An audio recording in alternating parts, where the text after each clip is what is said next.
Welcome back to Taekwondo, bro. Today we're doing the turnaround sidekick, or the turning sidekick. One of the strongest kicks out there, probably behind the pinwheel kick.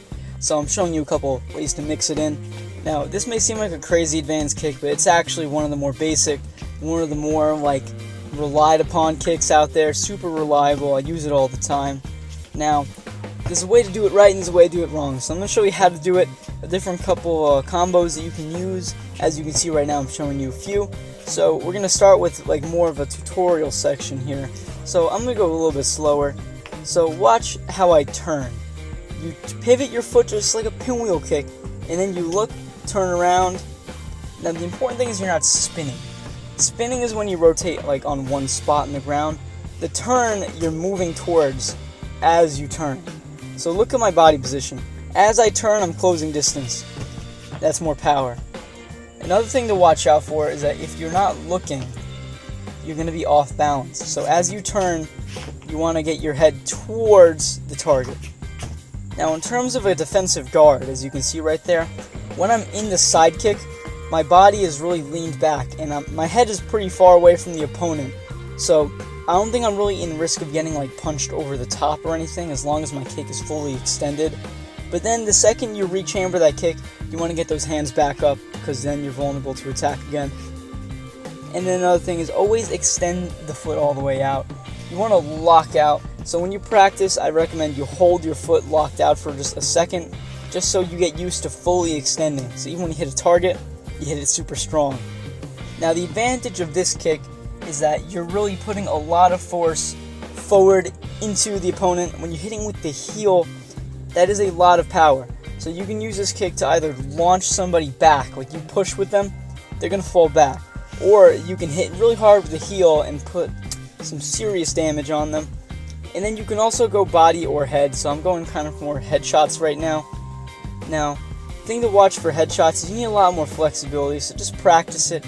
But you also need a certain amount of strength to get your kick up there too, so just make sure to practice that a lot.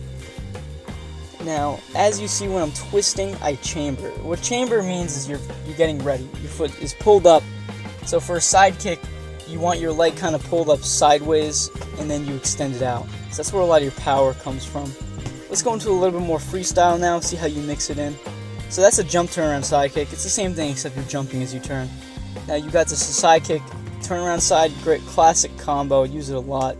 Round kick, front kick, side kick, turnaround side, and a great way to use it. You can also go for a crescent turnaround side like that. Tons of ways to use this kick. Most important part is you hit hard with it, because this is a big move and you want it to count. So moving around. Now if you watch, I always set up for just a second before I kick so I have good footwork. Don't just randomly spin because you might throw yourself off balance here. So 1, 2, I'm going to turn right about now. Turn it around. Now I'm launching out. Now I'm trying not to knock the bag over for this part because once I do I have to go pick it up and then I can't go freestyle anymore. But on a heavier bag or one of those Wave Masters or a partner in class, you don't got to worry about that. And again, still moving around, just a lot of cardio. The important part about the turnaround side kick in my opinion is not to do it too much because I know someone who does it a lot.